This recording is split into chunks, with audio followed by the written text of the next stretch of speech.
just as the NFL wraps up a 2017 season marred by endless controversy over millionaire players lacking the grade school courtesy to respect their country's national anthem. Americans might have thought they were going to get a break from stars in the world of sports pontificating about politics.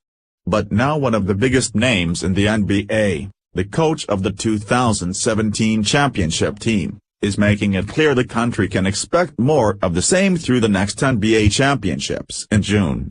And the snowflakes are melting fast, too. In an interview with USA Today published Friday, Golden State Warriors coach Steve Kerr staged a full-court press for liberals and trashing President Donald Trump in the process. Kerr's not just an expert on the finer points of hoops, you see. He can lecture on constitutional law, immigration, journalism, and all kinds of topics that are outside the bounds of basketball.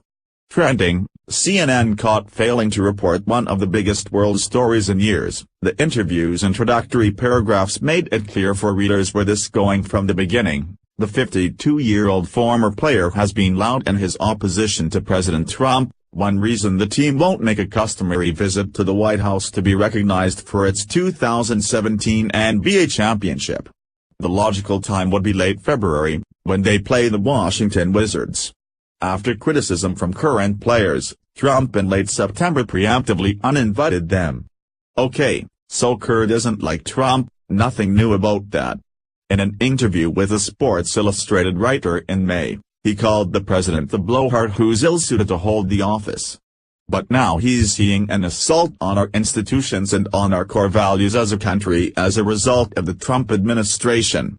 He cited a column published in mid-December in USA Today by former Deputy Attorney General Sally Yates, the woman who was fired from her job at the Justice Department in January for ordering underlings not to defend Trump's first travel ban on immigrants from terror-prone countries. She tweeted the preamble to the Constitution, which really sums up our country. And all those things are kind of under attack right now. One of the things she writes is how important it is to speak the truth, and for people to not be deceived, coerced, Kerr said. That's the entire reasoning behind the structure of our government, you know. Checks and balances. That would be fine if it were what liberals really believed, and it's a good chance Kerr knows good and well that it's not. And that's what makes his attempt to say otherwise so ludicrous, maybe even sick. Some responses on Twitter were dead on. Related, the year Trump takes office, Israel gets unexpected economic boom. The reason Donald Trump was elected to the presidency in 2016 is that millions of Americans understood that they have not been told the truth, by liberals in the government, by the overwhelmingly Democrat-supporting mainstream media, and, most unfortunately, by some prominent members of the Republican Party. As much as the mainstream media and Democrats try to pretend otherwise, it's not the Trump supporters that are putting the country's institutions under attack.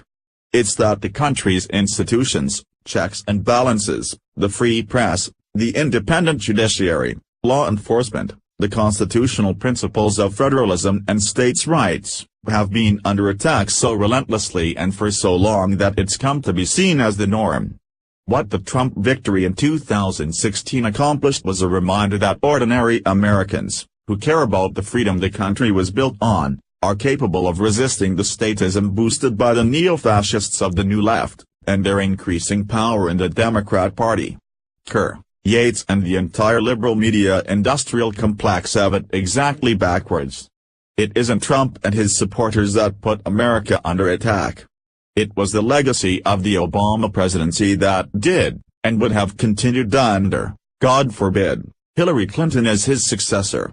America made it through the NFL regular season with its anthem kneelers. It will make it through the NBA's season with its grandstanding showboats like Steve Kerr and LeBron James.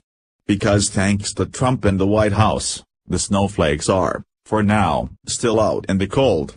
But the bleat goes on. T-BizPack Review. Share this on Facebook and Twitter to let everyone know what they can expect from the NBA as the season heats up. What did you think of Steve Kerr's complaint that the country's institutions are under attack? Scroll down to comment below.